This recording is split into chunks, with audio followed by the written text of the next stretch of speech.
پھر ڈھلتی ہوئی عمر اور ضعیف العمری اور بڑھاپا ہے۔ اس مقام پر رب کائنات نے اس کی زندگی کے کسی اور حصے کو ایڈریس نہیں کیا، اگر کیا ہے تو اس کی جوانی کی عمر کو ایڈریس کیا ہے۔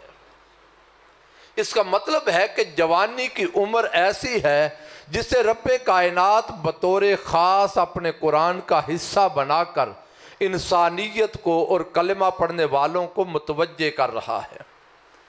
پھر سورہ یونس ہے، رب کائنات نے ارشاد فرمایا فَمَا آمَنَ لِمُوسَىٰ إِلَّا ذُرِّيَّةٌ مِّن قَوْمِهِ عَلَىٰ خَوْفٍ مِّن فِرْعَوْنَ وَمَلَئِهِمْ أَن يَفْتِنَهُمْ۔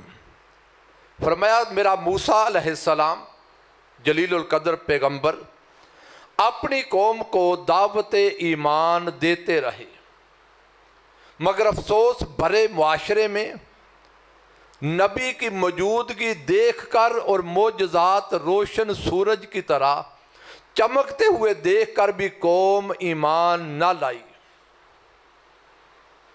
موسیٰ علیہ السلام ان کو چنگلے فرعون سے نکالنا چاہتے تھے، اس کے مظالم کے اس زمانے سے نکال کر امن کی طرف لانا چاہتے تھے۔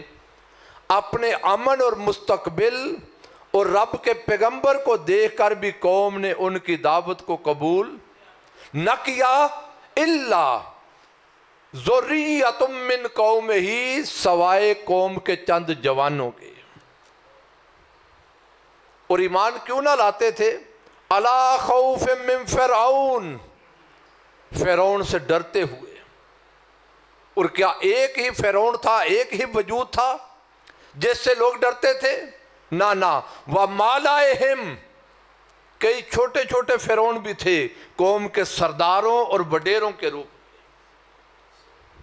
أَن يَفْتِنَهُمْ، ڈرتے تھے کہ کہیں یہ قوم کے سردار، وڈیرے، طاقتور لوگ اور فرعون ایمان لانے کی وجہ سے ان کو مصیبتوں میں نہ دھکیل دے۔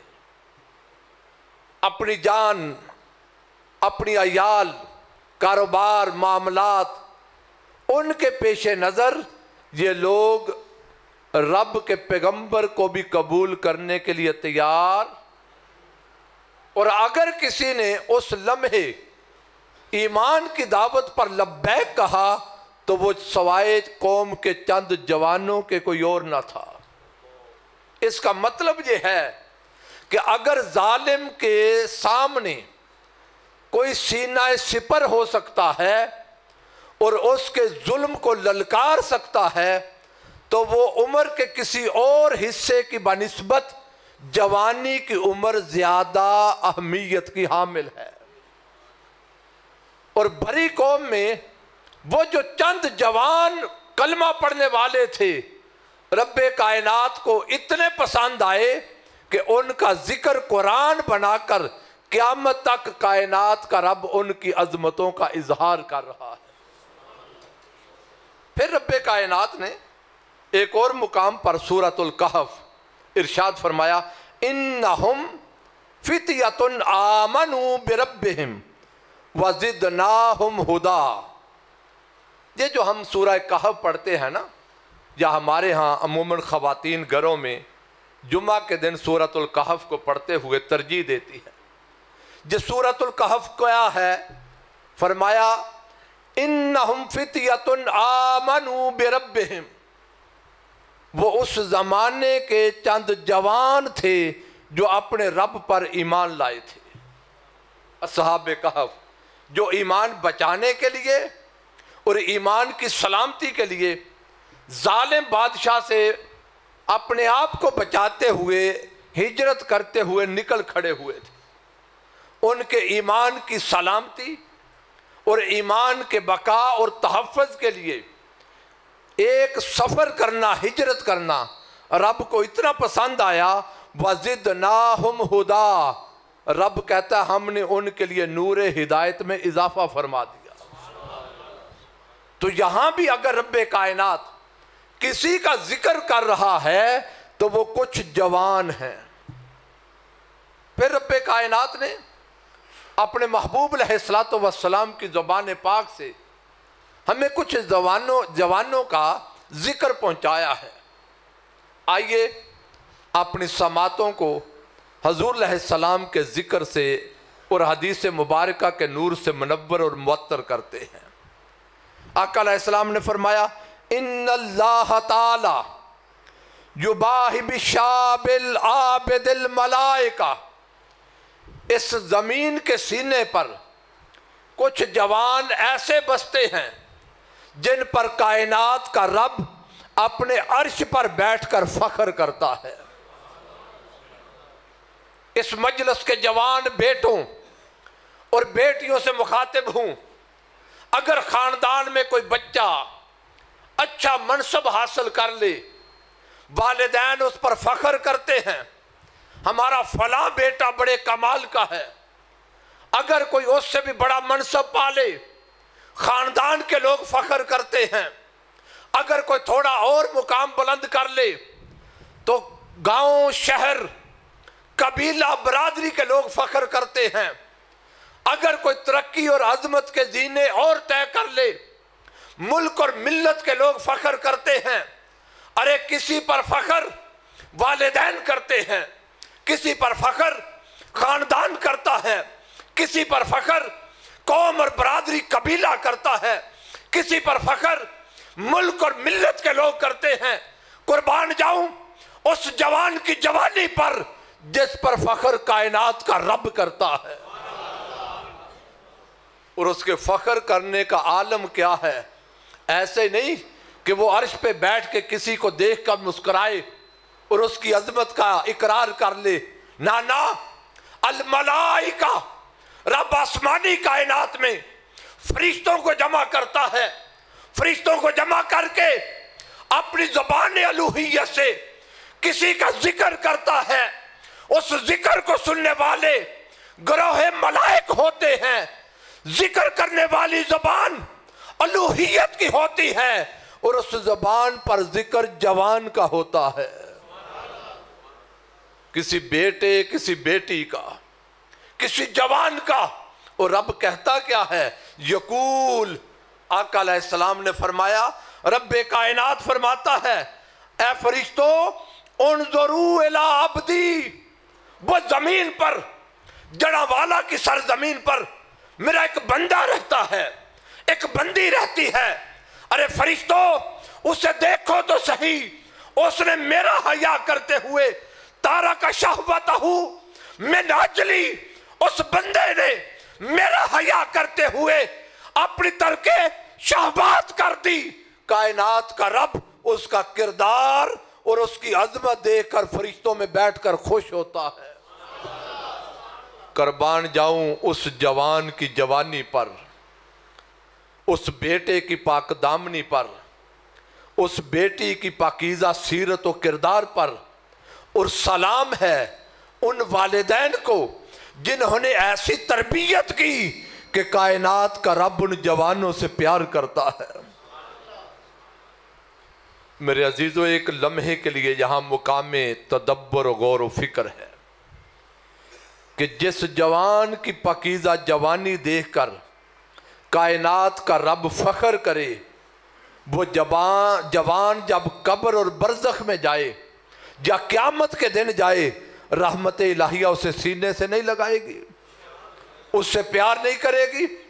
اور پھر سنیے میرے آقا علیہ السلام نے ارشاد فرمایا ان اللہ تعالی یحب الشاب العابد، کچھ جوان ایسے ہوتے ہیں، وہ مردوں میں بھی ہوتے ہیں عورتوں میں بھی، فرمایا کچھ جوان ایسے بھی ہوتے ہیں کائنات کا رب ان سے محبت کرتا ہے۔ ارے عزیزو، میرے بھائیوں میری بہنوں، ذرا ایک لمحے کے لیے توجہ تو کریں۔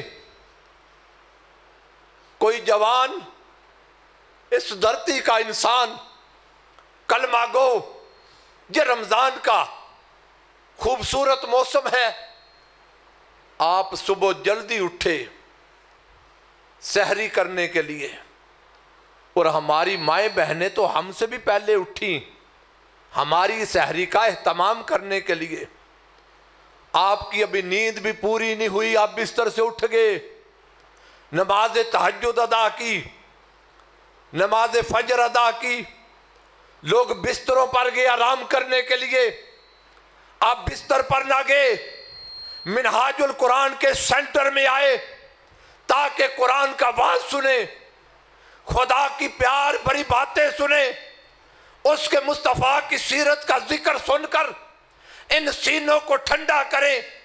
آپ نے آرام چھوڑا، جہاں سے نکلیں گے اپنے سکول، کالج، ذمہ دارہ کام کاج، دندے کے لیے جائیں گے، وقت اذان ظہر ہوگا، آپ کاروبار چھوڑ کر مسجد کی طرف چلیں گے، شام کو تھکے ہارے گھر آئے، دن کا روزہ تھا، بھوک تھی، پیاس تھی، آپ نے افطار کیا، جسم تھکا ہوا ہے، صبح سویرے کا اٹھا ہوا انسان، جسم تقاضا کرتا ہے آرام کیا جائے، آپ بستر پر نہیں جاتے، نماز تراویح ادا کرنے کے لیے مسجد گئے، تھکے ہارے گھر آئے، بستر پر لیٹے آرام کرنے لگے، ابھی جسم کی تھکاوٹ نہ اتری تھی، آپ پچھلا پہر ہوا پھر اٹھ گئے، وضو کر کے مصلی پہ آئے، کوئی پوچھے گرمی کا موسم روزہ کیوں رکھتے ہو؟ نہ پیاس کی فکر، نہ کھانے کا فکر، تو حالت ایمان جوش مارتی ہے، بندہ کہتا مجھے رب سے پیار ہے، میں رب سے محبت کرتا ہوں، کبھی قرآن کی تلاوت، کبھی ذکر اذکار، کبھی ورد اوراد، کبھی نمازیں، کبھی تہجد، کبھی تراویح، ارے کس لیے؟ ہر بندے کی زبان پر ایک ہی آواز ہوگی، مجھے رب سے محبت ہے۔ شرق غرب ہر بندہ اپنی کمائی سے کبھی صدقہ کرے، کبھی خیرات کرے، کبھی زکوٰۃ دے، غریب پروری کرے، کبھی دین سیکھنے کے لیے چلے، کبھی مصلی پہ جائے، ارے لوگوں کس لیے؟ ہمیں مولا سے پیار ہے، قربان جاؤں اس رب سے بھی پوچھو، مولا کوئی اس کائنات میں ایسا بھی ہے جس سے تو رب ہو کر پیار کرتا ہو؟ فرمایا ہاں ہاں، جو جوان اپنی جوانی پکیزہ کر لے، جو جوان جوانی میں توبہ کر لے، وہ جوان جو جوانی میں اللہ کے حضور عبادت میں گر جائے، میں رب اس سے پیار کرتا ہوں، میں رب اس سے پیار کرتا ہوں۔ کون جوان؟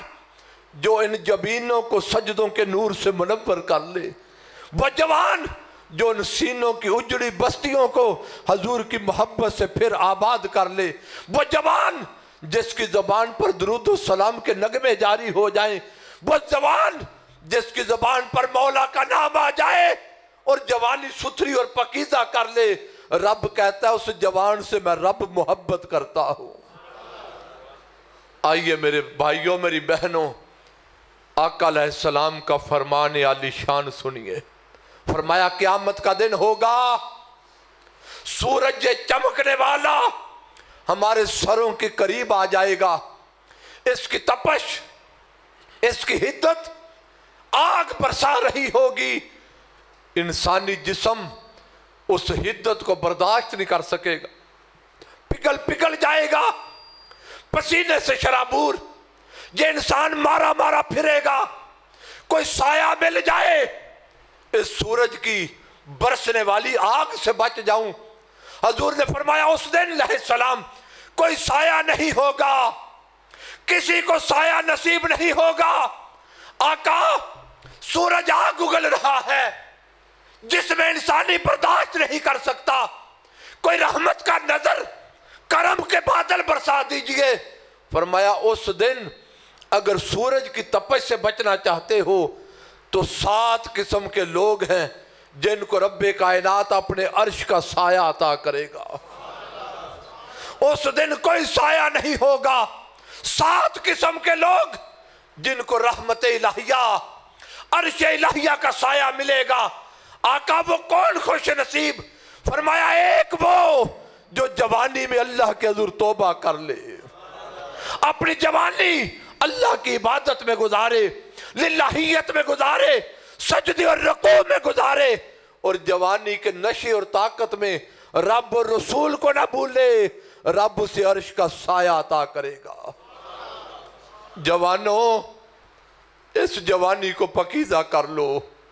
خدا کی قسم، جن کی جوانیاں ستھری ہو جائیں، رب کائنات کی رحمت ان کو سینے سے لگاتی ہے۔ مصطفیٰ کریم ان جوانوں کو کملی کا سایہ دیتے ہیں۔ آج یہ زندگی، اس منہاج القرآن کے سینٹر سے پیغام لے جاؤ، یہ زندگی کسی سے وفا نہیں کرتی، یہ زندگی کسی سے وفا نہیں کرتی۔ ہر کوئی گیا، رہنا ہم نے بھی نہیں، کوئی آج جائے یا کل جائے۔ آج جوانی ستھری کر لو، زندگی ستھری کر لو، زندگی پاکیزہ کر لو، کل قبر میں مصطفیٰ کا سامنا کرنا ہے، کل رب کائنات کو اپنے اعمال کا حساب پیش کرنا ہے۔ تحریک منہاج القرآن رب سے دور ہوتی ہے اس مخلوق کو، اور اپنے نبی سے دور ہوتی ہے اس امت کو، اور کلمہ پڑھنے والوں کو رمضان کے اس موسم میں اکٹھا کر کے 5 دن یہ صدا سناتی ہے کہ لوگو آؤ اپنے رب کی طرف پلٹ آؤ، امتیوں آؤ اپنے نبی کی طرف پلٹ آؤ، کلمہ پڑھنے والوں قرآن کے تعلیم اور نور کی طرف پلٹ آؤ۔ ایک تو یہ جوان ہے جن کا ذکر کائنات کا رب کر رہا ہے، جن کا ذکر آقا علیہ الصلوۃ والسلام کر رہے ہیں، اور ایک ہمارے معاشرے کا جوان ہے جن کی زندگیوں میں والدین کا ادب نہیں رہا۔ رمضان کے یہ روزے آئے، کیا جوان، کیا بوڑھا، کیا بچہ، ہماری زندگیوں میں رمضان کے روزوں کا حیا بھی نہیں رہا۔ کیا وقت تھا کبھی رمضان کا مہینہ آتا، مسلمانوں کے روزے آتے، کافر لوگ بھی اپنی اولادوں سے کہتے مسلمانوں کے روزے ہیں، خبردار، بازاروں میں کھانا پینا منع ہے، مسلمانوں کے جذبات کی قدر کرنا۔ ارے کافر لوگ جس مہینے کا ادب کرتے، آج کلمہ پڑھنے والے اس مہینے کا ادب چھوڑتے جا رہے ہیں۔ جتنے بیٹھے ہیں نا سفید بالوں والے میرے بات کی تائید کریں گے، 2 3 4 دہائی پیچھے چلے جائیں، اگر کسی نے روزہ نہ رکھا ہوتا تو اسے کھاتے پیتے بھی شرم آتی تھی، کہتا تھا کوئی دیکھ نہ لے، لوگ کیا کہیں گے، کمرے میں چھپ کر کھاتا تھا۔ اور آج ہم روزہ بھی نہیں رکھتے اور کھاتے پیتے شرم بھی نہیں آتی۔ بازاروں میں نکلو، جا ٹرانسپورٹ سٹیشن پہ جاؤ، جدھر جاؤ، لوگ اتنے جرت مند ہو گئے، اتنے بے باک ہو گئے، رب رسول کا شریعت کا حیا نہیں رہا، روزے کے مہینے میں روزوں کا حیا نہیں رہا، اور سرعام کھاتے پیتے نظر آتے ہیں۔ جب شریعت کا یوں مذاق اڑایا جائے تو پھر رب کی رحمت نہیں آتی، اس کی گرفت اور عذاب آتا ہے۔ خدا کے لیے لوگوں اپنی اولادوں پر توجہ دو۔ یہ رمضان کے 4 دن آئے، ہم دوڑتے بھاگتے مسجد کی طرف چلے، ادھر رمضان گزرا، عید کا دن آیا، مسجدیں خالی ہو گئیں، مسجدیں ویران ہو گئی، اور قرآن ثواب کی خاطر پڑھنے لگے۔ رمضان میں یاد آیا مرنا ہے، نیکیاں بڑھ جاتی ہیں، قرآن کھول لیا، تلاوت کرنے لگے۔ رمضان گزرا، قرآن کو غلاف میں لپیٹ کر الماری میں رکھ دیا، اور اب حال تو یہ ہو گیا ہماری زندگیوں میں قرآن صرف 2 موقعوں پہ یاد آتا ہے۔ قرآن کے صرف 2 کام رہ گئے، ایک بیٹی کی رخصتی کا وقت آئے قرآن کا سایہ کر دیا، دوسرا عدالت یا پنچایت میں سچی جھوٹی قسم کھانے کا وقت آیا، قرآن کا سہارا لے لیا۔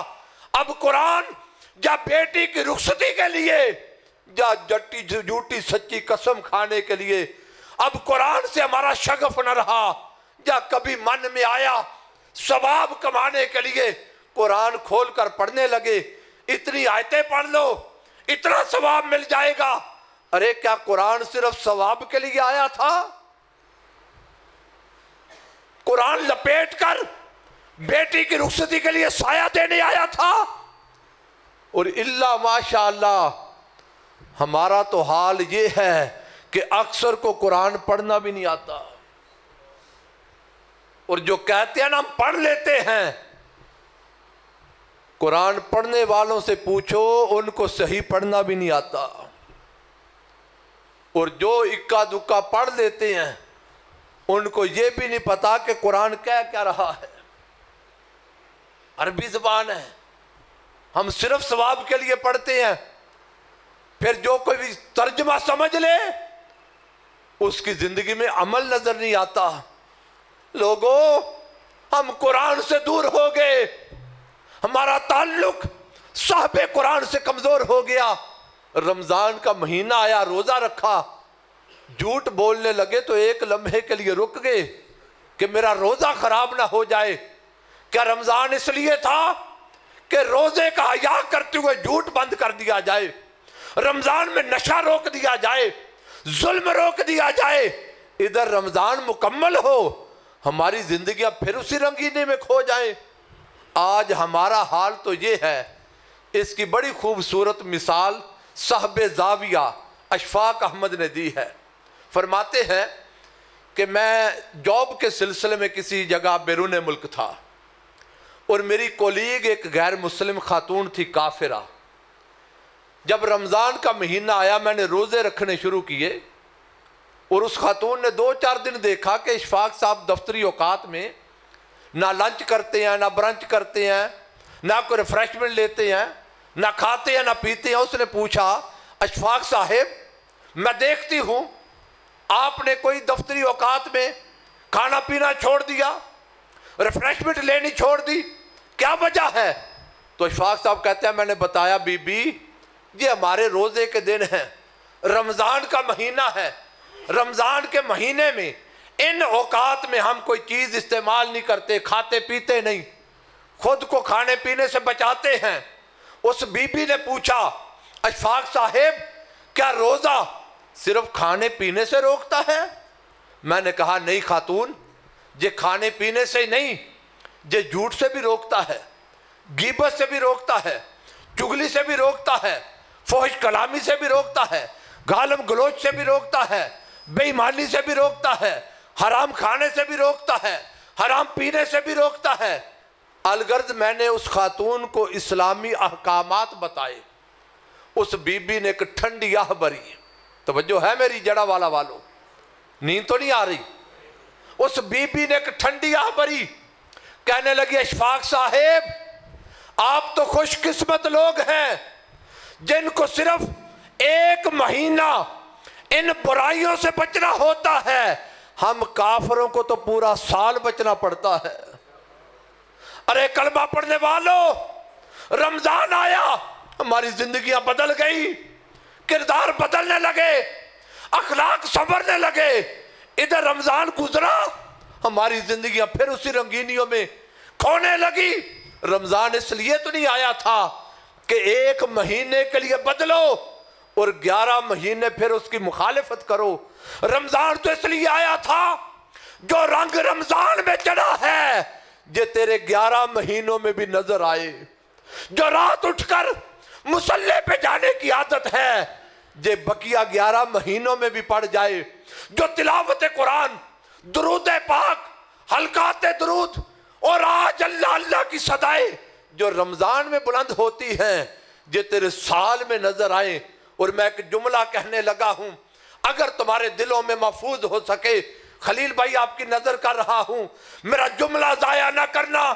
رمضان اس لیے آیا تھا لوگوں، اپنی زندگیاں رمضان بنا لو، زندگیاں رمضان بنا لو۔ جو زندگی رمضان بنا لے خدا اس کی موت عید بنا دیتا ہے۔ زندگی رمضان بنا لو، جس کی زندگی رمضان بن جائے رب اس کی موت عید بنا دیتا ہے۔ عید ہوتا ہے خوشی کا موقع، بندہ جانے لگتا ہے، گھر والے روتے ہیں، عیال روتی ہے، یہ جا رہا ہے، جانے والا مسکراتا جھومتا جاتا ہے، کہتا ہے جس نبی پر درود و سلام پڑھتا تھا ملاقات کا وقت آ رہا ہے۔ وہ جاتا ہوا خوش ہوتا ہے، جس مولا کو سجدے کرتا تھا اس کے جلوے اور دیدار کے جام پینے کا وقت آ گیا۔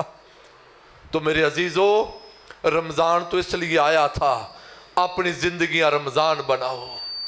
ہم نے مہینہ تو رمضان بنایا 11 مہینے رمضان بھول گئے، اور اللہ ماشاءاللہ اب تو مہینہ بھی رمضان بنانے والا کوئی رہ گیا۔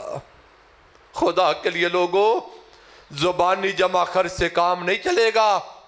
یہ صرف نعرے ہماری زبانوں پہ رہ گئے، جو ہو نہ عشق مصطفیٰ تو زندگی فضول ہے۔ ہم کال کے غازی ہیں، کردار کا شاہ سوار کوئی نہیں رہا۔ اللہ ماشاءاللہ تحریک منہاج القرآن ان کلمہ پڑھنے والوں کو دعوت دیتی ہے، ارے کال والو، حال کی دنیا میں آنے کا وقت آ گیا۔ کال والو، کال اور حال جمع کر لو، رحمت الہیہ متوجہ ہو جائے گی۔ تو میں عرض کر رہا تھا، ایک وہ جوان جس کا ذکر کائنات کا رب کرے، جس کا ذکر اس کا محبوب کرے، اور ایک آج ہمارے معاشرے کا جوان نماز بھی گئی، روزہ بھی گیا، حلال حرام کی تمیز بھی گئی، والدین کی آنکھوں میں آنسو اولاد کے دکھوں کی وجہ سے ہمارا جوان جو ان کرداروں کا وارث ہونا تھا آج دین سے دور ہو گیا، خدا کے وجود کا انکار کرنے لگا، رسول کے دین اور شریعت کا انکار کرنے لگا۔ ارے کیا وجہ ہے؟ جوانوں کی زندگیوں میں دین نہیں رہا، نماز نہیں رہی، کردار نہ رہا، تقوی نہ رہا، طہارت نہ رہی۔ اس کی کیا وجہ ہے؟ اس کی کئی وجوہات ہوں گی، کئی وجوہات، مگر اس میں ایک بڑی وجہ اولاد کا دین سے دور ہونا، ایک بڑی وجہ ہم والدین خود ہیں۔ اگر ہم چاہتے ہیں اولاد دین کی طرف آ جائے تو اولاد کو لانے سے پہلے والدین کو دین کی طرف آنا ہوگا۔ اگر ہم چاہتے ہیں اولاد کا تعلق مصلی سے جڑے تو اولاد کا تعلق جوڑنے کے لیے پہلے والدین کو جوڑنا ہوگا۔ ہم والدین کی زندگیوں میں دین نہیں رہا، اولاد کہاں سے وراثت لے، کہاں سے سیکھے؟ رب کائنات نے ارشاد فرمایا، یا ایہا الذین آمنوا قوا انفسکم واہلیکم نارا، کلمہ پڑھنے والوں خود کو بھی بچاؤ، اپنے خانوادوں کو بھی بچاؤ دوزخ کی آگ سے۔ ہم کہتے ہیں اولاد کو نماز پڑھ، اولاد والدین کو پڑھتے نہیں دیکھتی۔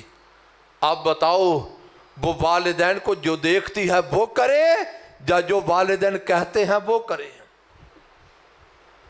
جڑا والا کے پڑھے لکھے صاحب فکر لوگ بیٹھے ہیں، آج کی سائنس کہتی ہے کہ اولاد وہ کچھ کم کرتی ہے جو والدین کہتے ہیں، اور وہ زیادہ کرتی ہے جو والدین کو کرتے ہوئے دیکھتی ہے۔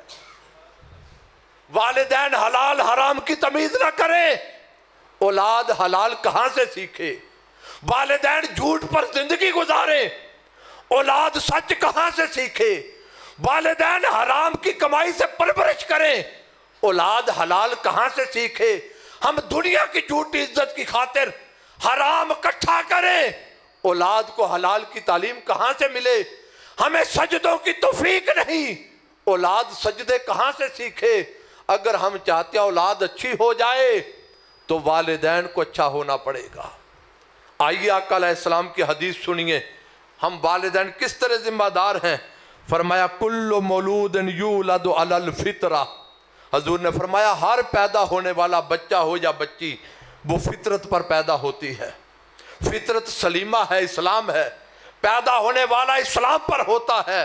فَأَبَوَاهُ يُحَوِّدَانِهِ او يُنَصِّرَانِهِ او يُمَجِّسَانِهِ، فرمایا جی اس کے والدین ہوتے ہیں جو اولاد کو مجوسی بناتے ہیں، نصرانی بناتے ہیں، یہودی بناتے ہیں۔ اگر ہم نیچے آ جائیں تو اس کا مطلب ہے جو والدین ہی ہوتے ہیں جو اولاد کو بد کردار، فاسق اور فاجر بناتے ہیں۔ والدین ماحول دیتے ہیں۔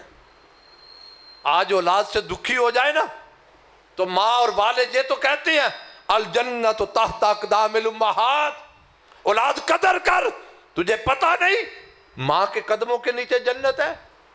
کہیں یہ حدیث آتی ہے ہما جنتک و نارک، یہ والدین تیری دوزخ بھی ہے تیری جنت بھی ہے۔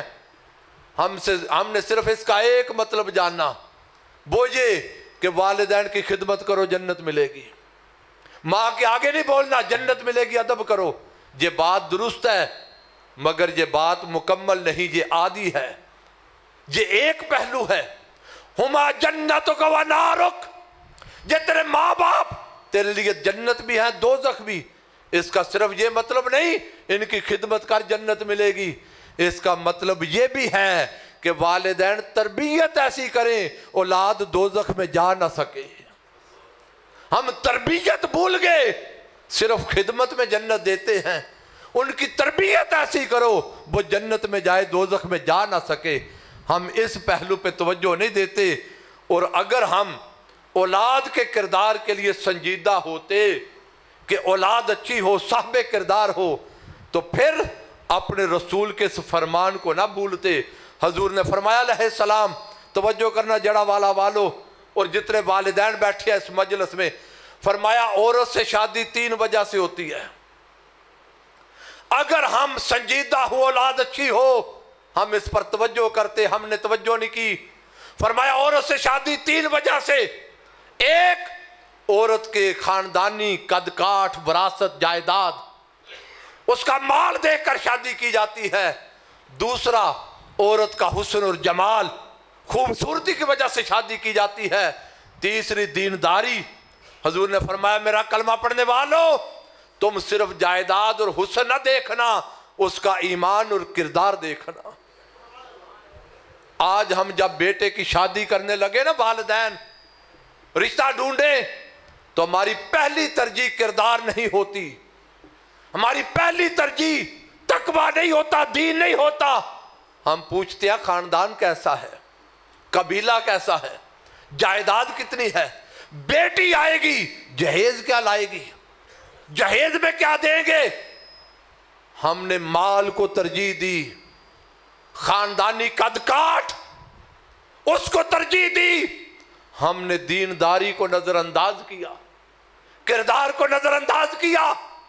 جب ایسی بیٹی بیاہ کر بہو بنا کر لائے جسے دین کا پتہ نہیں، شریعت کا پتہ نہیں، خدا اور رسول کا پتہ نہیں، اس کی آگوش میں جو اولاد پلے گی، آج اس اولاد کو دیکھ کر کیوں روتے ہو؟ جو بیجا تھا وہی کاٹنے کا وقت آیا۔ غریب کی بیٹی صاحب کردار ہو، اللہ رسول کا حیا کرنے والی، پاکیزہ کردار ہو، ہم اس کا رشتہ کبھی نہیں مانگتے۔ یہ غریب ہے دے گے کیا، اس سے ملنا کیا ہے؟ میرے عزیز، ہم نے دین کو نظر انداز کیا، اور بیٹیاں وہ لے کر آئے۔ میں والدین سے مخاطب ہوں، جب والدین اور ماں رات بھر ڈرامے اور فلمیں دیکھے، یوٹیوب پر فلمیں ڈرامے دیکھے، اور چینل پہ بیٹھ کر، ڈش اینٹینا پر بیٹھ کر، ایل-ای-ڈیز پر بیٹھ کر رنگین زندگی گزارے، مجھے بتاؤ اولاد کو سجدے کہاں سے ملیں گے؟ کیا زمانہ تھا والدین کا تعلق خدا اور رسول سے ہوتا تھا۔ مائیں صبح اٹھتی، وضو کر کے پہلا کام مصلی پہ آتی، نماز پڑھتی، سجدہ کرتی، اور نماز پڑھ کے مصلی سے اٹھتی نہیں تھی، وہیں قرآن کھولتی، تلاوت کرتی۔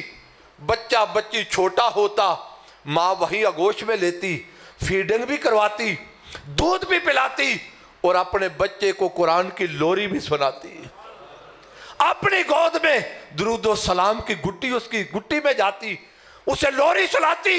وہ بچہ 2-4 سال ماں کی گود میں قرآن پڑھتا، سنتا، دیکھتا ماں کو، گھر کا ماحول دیکھتا، اور بچہ تھوڑا چلنے پھرنے لگتا، بڑا ہوتا، استاد کے پاس انگلی پکڑ کے لے جاتے، استاد محترم بچہ چلنے لگ گیا، بات سمجھنے لگ گیا، کرنے لگ گیا، اسے بسم اللہ کروا دے۔ استاد کے پاس مکتب میں پہلے دن بچہ آیا، استاد نے کہا بیٹے پڑھ بسم اللہ الرحمن الرحیم۔ بچے نے، وہ آیا تھا پہلے دن، استاد نے بسم اللہ پڑھائی، پہلے دن آنے والے بچے نے 7-10 پارے کی تلاوت کر دی۔ استاد دھنگ رہ گیا، بیٹے مکتب پہلے دن آئے ہو، اتنے پارے کہاں سے سیکھ لیے؟ عرض کرتا استاد محترم مدرسہ تو پہلے دن آیا ہوں، یہ 7-10-17 پارے ماں کی آگوش میں سیکھ آیا۔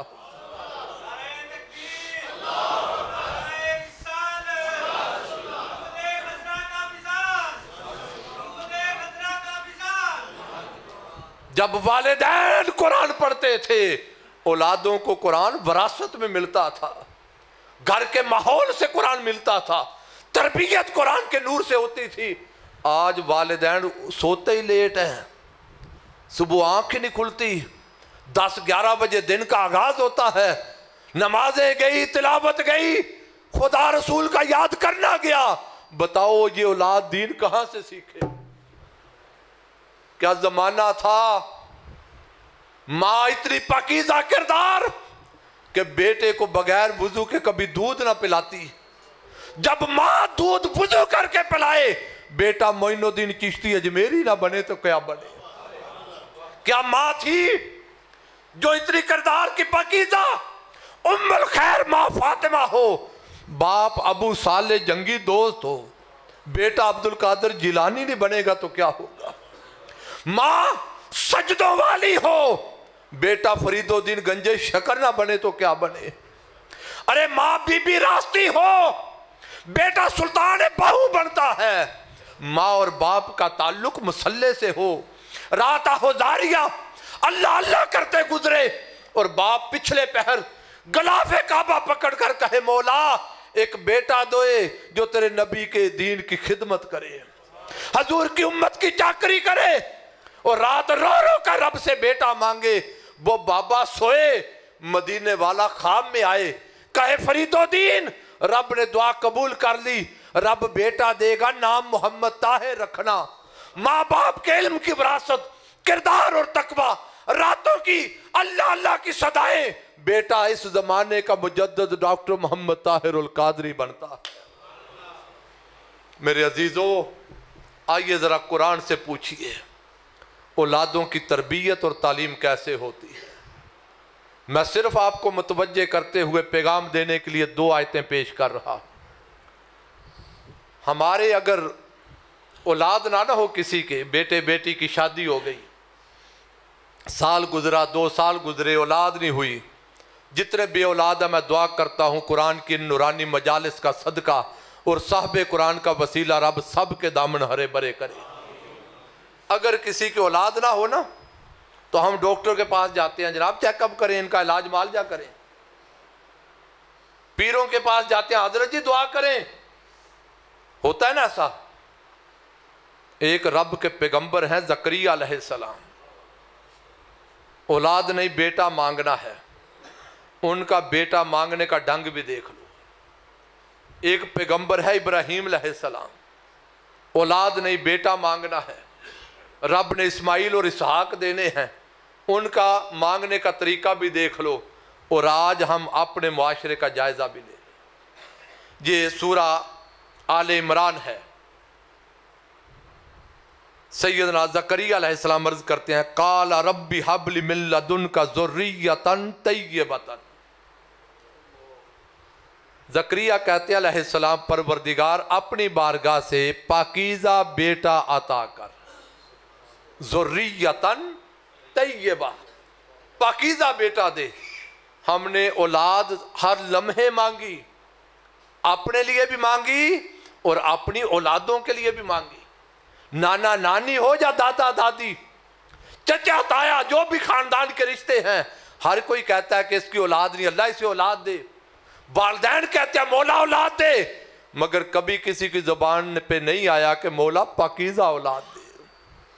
ابراہیم علیہ السلام سے پوچھئے، انہوں نے بھی اولاد مانگی، عرض کیا ربی حب لی من الصالحین، مولا بیٹا دے مگر صالح دے، اجلا کردار، پاکیزہ کردار۔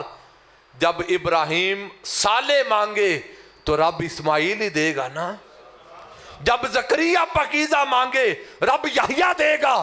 ہم نے نہ کبھی صالح مانگا، نہ کبھی پاکیزہ مانگا، نہ کبھی صاحب کردار مانگا۔ بتاؤ ہم نے قرآن کے وارث ہونے کا حق ادا کیا؟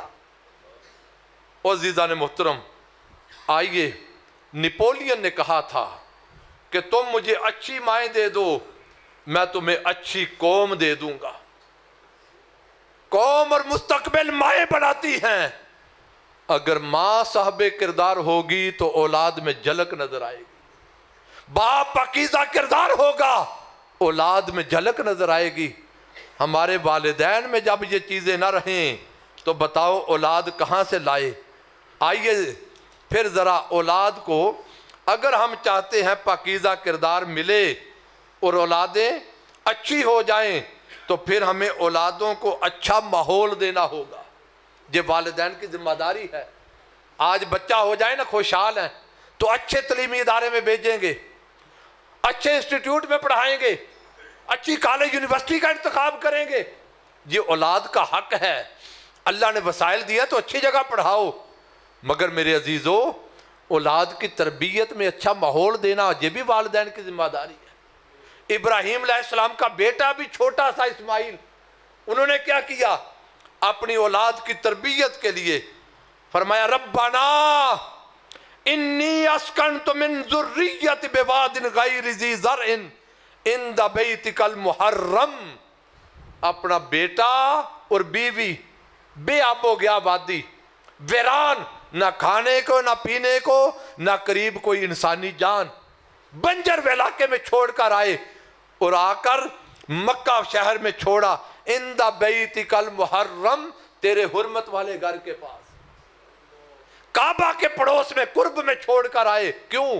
جو انوار الہیہ کعبہ پہ برسیں وہ میرے بیٹے کو بھی خیرات ملے۔ نورانی ماحول، پاکیزہ ماحول، ربنا لیقیم الصلاۃ، تاکہ یہ نماز قائم کرنے والے بن جائیں۔ ابھی بچپنا ہے بیٹے کا، وہ عمر جو ہم لاڈ اور پیار میں برباد کرتے ہیں، ابھی بچہ ہے، ابھی سے پتہ ہی کیا ہم اس زندگی کو برباد کرتے ہیں۔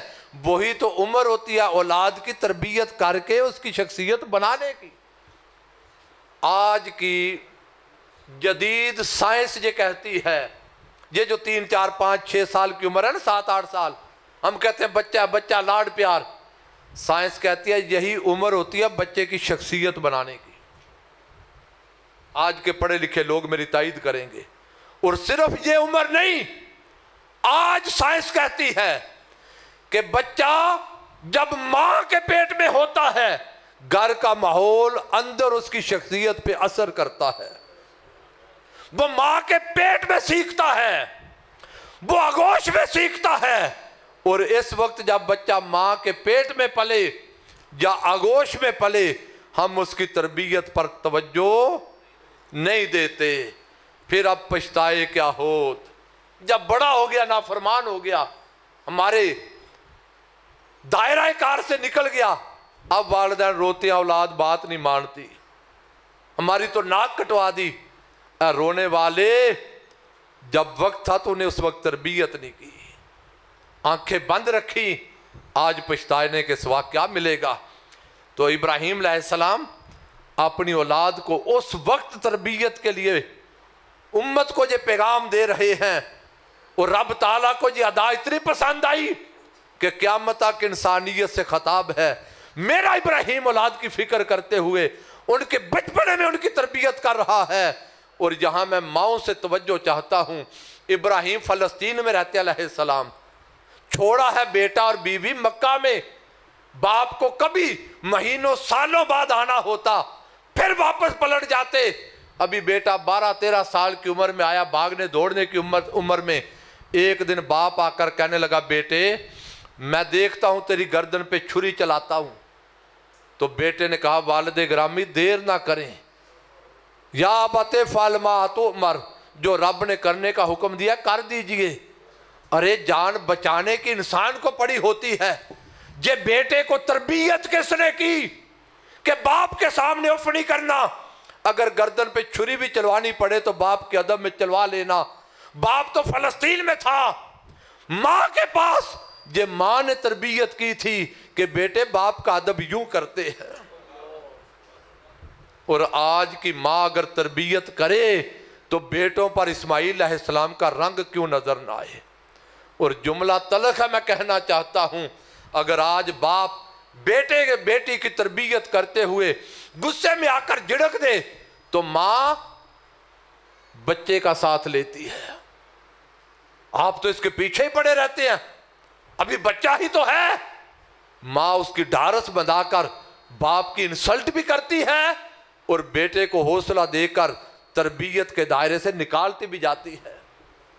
میرے عزیزو، ایک تو میں نے عرض کیا والدین اولاد کو بگاڑنے اور ان کے دین سے دوری کا بڑا سبب ہے۔ دوسری بڑی وجہ ہمارے تعلیمی ادارے ہیں۔ بڑی معذرت کے ساتھ اگر کوئی اس بات سے ایگری نہ کرے، ہم اس سے آنکھیں بند نہیں کر سکتے۔ تعلیمی ادارے جس کا مقصد یہ تھا اقرا بسم ربک الذی خلق، پہلی وحی پڑھو اپنے رب کے نام سے، تو تعلیم کا مقصد تھا معرفت الہیہ۔ ہم نے اچھے اچھے ادارے ڈھونڈے تاکہ بچے اچھی تعلیم حاصل کریں۔ ان اداروں میں سب کچھ تھا مگر تربیت نہ تھی، کردار نہ تھا، اللہ رسول کی معرفت نہ تھی، اور بچے ان اداروں میں پڑھتے پڑھتے دہری اور دین سے دور ہونے لگے۔ ارے مقصد تعلیم بندے کا تعلق خدا سے جوڑنا، امتی کا تعلق نبی سے جوڑنا اور حضور کی سیرت پڑھانا تھا، تاکہ انسان جدید تعلیم کے ساتھ ساتھ اپنے نبی کی تعلیمات کے رنگ میں رنگتا چلا جائے۔ اس سکول کا ٹیچر ہمارے لیے رول ماڈل تھا، ہم نے اس سے سیکھنا تھا۔ وہاں سب کچھ تھا مگر کردار نہ تھا۔ تعلیمی اداروں میں صرف ڈگری کی دوڑ رہ گئی، نمبروں کی دوڑ رہ گئی، اور تعلیم کا مقصد صرف نوکری رہ گیا، تربیت اور کردار نہ رہا۔ الا ماشاءاللہ یہ کھاتے پیتے گھر کا بچہ تھا، والدین افورڈ کرتے تھے، ان کو ہم نے اچھے انسٹیٹیوٹ میں بھیجا۔ یہ کمزور والدین تھے، گھر کا چولہا نہیں جلتا تھا، اولاد ڈسیبل تھی، پڑھائی کے قابل نہ تھی، کھانے کو کچھ نہ تھا۔ ہم نے سوچا بھوک سے مرتا ہے، کیا کریں؟ اسے ہم نے مدرسہ بھیج دیا، روٹی تو مفت مل جائے گی نا، بچہ پڑھ تو جائے گا نا، 2-4 پارے حافظ بن جائے گا۔ ہم نے اسے مدرسہ بھیج دیا جو کسی کام کا نہیں تھا، اور جب مدرسے میں گیا مدرسے محرومیت کا شکار، نہ حکومت نے سرپرستی کی نہ مخیر اہل ثروت نے کی۔ مدرسے میں آیا، استاد نے پہلے دن ہی برتن پکڑائے، کہا جا کھانا مانگ کے لا۔ وہ ایک ایک دروازے پہ جا کر کھانا مانگنے لگا۔ مجھے بتاؤ جو ایک ایک دروازے پہ مانگے وہ کل آنکھوں میں آنکھیں ڈال کر دین کی تبلیغ کیسے کرے گا؟ پھر مدرسے کا ماحول بات سب کچھ دین نہیں تھا، ہم نے تو دین کے لیے بھیجا۔ مدرسوں میں صرف مسلک رہ گیا، بات صرف مسلک ہے۔ جب مذہب رہ گیا، نمازیں پڑھ لو، روزے رکھ لو، دین نہیں رہا۔ دین ضابطہ حیات تھا ہمارے اندر۔ مدرسوں میں جب مسجدوں میں مسلک ہے، کسی کا جھگڑا داڑھی اتنی کر لو، کسی نے کہا امامہ اس رنگ کا باندھ لو، کسی نے کہا شلوار ادھر کر لو، کسی نے کہا ہاتھ ادھر باندھ لو، وہاں سارا زور مسلک پر تھا، عقیدے پر تھا، مصطفیٰ کے دین پہ نہیں تھا۔ مدرسوں میں تنگ نظری تھی، شدت پسندی تھی، حال اور کال میں فرق تھا۔ الا ماشاءاللہ جہاں اچھے ہیں ان سے معافی کا خواستگار، وہاں صرف کال ہی کال رہ گیا، حال نظر نہ آیا۔ ہمارے ممبروں سے گالیاں دی جانے لگی، سب کچھ تھا، ہمارے ممبروں اور مدرسوں میں علم نظر نہ آیا۔ اگر کہیں تھوڑا بہت تھا وہاں کال ہی کال تھا، حال نظر نہ آیا۔ جب بچہ یہاں آیا، جب ماں کی گود میں سیکھنا تھا، دین وہاں بھی نہیں۔ سکول گیا، دین وہاں نہ ملا، مدرسہ گیا، دین وہاں نہ ملا۔ مجھے بتاؤ بچہ کہاں سے سیکھے؟ اس نسل کا قصور کیا ہے؟ ہم نے وسعت ظرف نہ دی، وسعت علم نہ دی، تقویٰ اور کردار نہ دیا، اولاد کہاں سے سیکھتی؟ اور جب اقبال نے یہ حال دیکھا، اقبال تڑپا، کہنے لگا اٹھا میں مدرسہ و خانقاہ سے غمناک، اٹھا میں مدرسہ و خانقاہ سے غمناک، نہ زندگی، نہ محبت، نہ معرفت، نہ نگاہ۔ وہاں نگاہ بصیرت نہیں ملتی، محبت کے بول نہیں ملتے، نفرتیں، قدورتیں۔ ارے مدرسے مساجد کس لیے تھے؟ دین کی تعلیم کی آبیاری ہوتی، لوگوں کو دین کی طرف بلایا جاتا۔ کیا لوگ تھے حضور کی سیرت پر عمل کرتے؟ معین الدین اس دھرتی پر آیا، 90 لاکھ کافر کو کلمہ پڑھایا، اور آج ہمارے ملا اس منبر پر بیٹھنے والے انہوں نے زندگی میں کسی کافر کو کلمہ کیا پڑھانا تھا، انہوں نے تو ساری زندگی مسلمانوں کو کافر بنانے پہ لگا دی۔ جو ہمارے مسلک کا نہیں وہ کافر ہے، جو ہمارے پیر کا مرید نہیں کسی اور پیر کا مرید ہے وہ کافر ہے، جو ہمارے جیسی رسوم نہیں کرتا وہ کافر ہے۔ ہم نے ساری زندگی مسلمانوں کو کافر ہی بنایا۔ اسلام کہاں سے ملتا؟ اور یہاں بڑی خوبصورت مثال دیا ایس ایم ظفر نے، اللہ اس کی مغفرت فرمائے۔ آپ کا وفاقی وزیر رہا ہے، پاکستان کا نامور وکیل تھا۔ وہ ہندوستان کے دورے پہ گیا، ہندوستان کے صحافیوں سے ملاقات ہوئی، انہوں نے پوچھا ظفر صاحب آپ کے پاکستان میں مسلمانوں کی تعداد کتنی ہے؟ کہتے میں نے اس دور کی جو ہماری مردم شماری تھی اس کے مطابق بتایا 14 کروڑ۔ بڑی مجلس میں وہ صحافی کہنے لگا ظفر صاحب آپ تو انٹلیکچوئل دانشور آدمی ہیں، ذمہ دار آدمی ہیں، وفاقی وزیر ہیں، افسوس اتنا بڑا آدمی بڑی محفل میں جھوٹ بول رہا ہے۔ میں نے کہا میرے عزیز میں نے جھوٹ نہیں بولا، یہ ہمارے پاکستان کا جو اعداد و شمار ہے وہ بتایا ہے۔ اس نے اخباروں کا پلندہ لہرایا، کہا ظفر صاحب پاکستان میں کوئی مسلمان نہیں بستا، وہاں کا بریلوی دیوبندی کو کافر کہتا ہے، دیوبندی وہابیوں کو کافر کہتا ہے، وہابی شیعہ کو کافر کہتا ہے، پاکستان میں سارے کافر بستے ہیں، کوئی مسلمان نہیں۔ کیا یہی ماحول نہیں ہمارا؟ اور آج تو تھوڑی جی آگ ٹھنڈی ہو گئی نا، ذرا کوئی 90-80 کی دہائی میں جھانک کر دیکھیں، بسیں کیا دیواریں کیا جگہ جگہ بھری ہوتی تھی کافر کافر فلاں کافر، کسی کو فتوے کفر کے ملتے، کسی کو شرک کے ملتے، کسی کو بدعت کے ملتے۔ اس زمانے میں جب ساری دنیا کافر بنا رہی تھی، اگر کلمہ پڑھنے کی وجہ سے کسی کا احترام اور اس کے ایمان کی گواہی کی بات کرتی تو اس دھرتی پر ایک ہی زبان تھی ڈاکٹر طاہر القادری کی۔ اس نے کہا خبردار مسلک کی وجہ سے کسی کو کافر نہ کہو، انفرادی فعل کی وجہ سے پورے مسلک کو کافر نہ بناؤ، جو کلمہ پڑھتا اس کے ایمان کا خیال کرو۔ تو یار لوگوں نے کہا اچھا آپ ان کو کافر نہیں کہتے، پھر آپ بھی کافر ہیں۔ جب اتحاد امت کی بات، کلمہ کی بات، ایمان کی بات، مصطفیٰ کی نسبت کی بات ڈاکٹر طاہر القادری کرتا تھا تو یاروں نے ہمیں بھی کفر کے فتوے دیے۔ 30-40 سال ہمیں جو جنگ لڑنی پڑی، اور آج اللہ کا شکر یہ ہے وہ جو دوسروں کو کافر کہتے تھے اب ان کے ساتھ ہم پیالہ بھی ہیں، ہم نوالہ بھی ہیں۔ تو میں عرض یہ کر رہا ہوں مدرسوں سے لوگوں نے سیکھنا تھا، وہاں مسلک رہ گیا، مذہب رہ گیا، دین نہ رہا۔ سکولوں سے سیکھنا تھا، تعلیم تو ملنے لگی، تربیت نہ تھی۔ گھر سے سیکھنا تھا، والدین سے وراثت لینی تھی، ہمارے گھروں میں دین نہ رہا۔ اب ایک جگہ بچی تھی، وہ ہماری تربیت گاہیں، روحانی خانقاہیں، آستانے، مشائخ کے پیر خانے تھے۔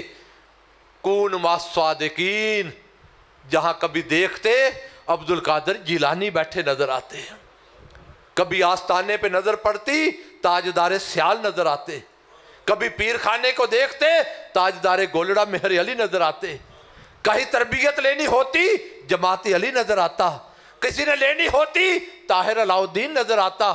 اور آج مجھے کچھ کہنے کی حاجت اور ضرورت نہیں، جہاں سے آستانوں سے تربیت لینی تھی، اقبال کہتے ہیں اب حال یہ ہے میراث میں آئی ہے انہیں مسند ارشاد، میراث میں آئی ہے انہیں مسند ارشاد، زاغوں کے تصرف میں ہے عقابوں کے نشیمن۔ وہاں سب کچھ تھا مگر کردار اور دین نہ تھا، وہاں صرف بزنس تھا، کاروباری دندے تھے، اور ساری تصوف روحانیت صرف لوگوں کے جن نکالنے اور جادو ختم کرنے پہ۔ کل تصوف کا نچوڑ ہمارے زمانے میں اس کا جادو ہے، اس کو جن پکڑ گئے، بس ان کے یہ تویز دو ٹھیک ہو جائے گا، یہ اگربتی جلاؤ ٹھیک ہو جائے گا، یہ تویز اتنا ہدیہ دے دو شفا ہو جائے گی۔ ہماری کل تصوف تویز اور دم کے گرد گھومنے لگی، اخلاق گیا، کردار گیا، اصلاح احوال گیا، تزکیہ گیا، اللہ رسول کی معرفت گئی۔ مرید تو اس لیے ہوئے تھے کہ پیر صاحب آپ نے کون سے راستے پہ چل کے مولا کو منایا ہے وہ راستہ ہمیں بھی سکھائیں۔ پیر نے مولا کو منانا سیکھا ہی نہیں، وہ مریدوں کی تربیت کیسے کرے؟ آج کا جوان بیٹا اور بیٹی مارا مارا پھرتا ہے، کہاں جائے؟ وہ ہر طرف سے مایوس ہو کر معاشرے میں آیا، معاشرے نے سکھانا تھا۔ معاشرے کا حال آپ سارے مجھ سے زیادہ جانتے ہیں، جو کسر رہ گئی تھی موبائل نے نکال دیا۔ فیس بک، واٹس ایپ، انٹرنیٹ کی دنیا، گوگل کی دنیا، انہوں نے اخلاق بھی برباد کر دیے۔ اور دنیا نے، والدین نے، اولادوں کو ضرورت تھی، ماحول دینا تھا، مگر ان کی تربیت اور ان کے کرداروں پر نظر کس نے رکھنی تھی؟ میرے عزیزو، آج ہم پریشان ہیں، بچے کیا کریں، کہاں جائیں، کس کی نظر لگ گئی؟ اگر ہم چاہتے ہیں اولادیں سنور جائیں تو ان کی تربیت کا ماحول دینا ہوگا، اور تربیت ماحول کے بغیر نہیں ہوتی۔ ہمیں کوئی ماحول چاہیے جہاں سے ہمارے کردار بدلیں، ہمارے اخلاق بدلیں، خدا اور رسول کی معرفت ملے۔ وہ ماحول ملتا نہیں، جو کہتا ہے ہمیں ماحول نہیں ملتا، ہم بدلنا چاہتے ہیں، کوئی جگہ بتا دو۔ اولادوں کو بھیجنا چاہتے ہیں، کوئی جگہ بتا دو۔ جسے کوئی جگہ نہ ملے میں اسے دعوت دیتا ہوں، توجہ کریں۔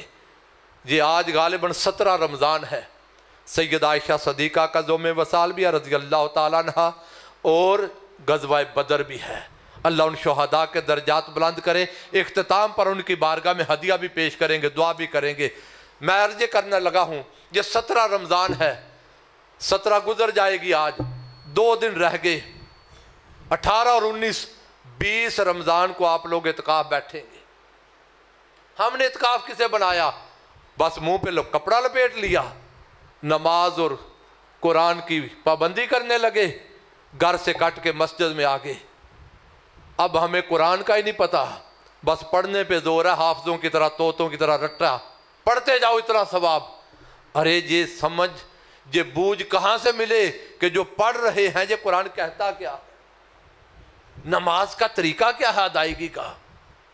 والدین کا ادب کیسے کرنا ہے؟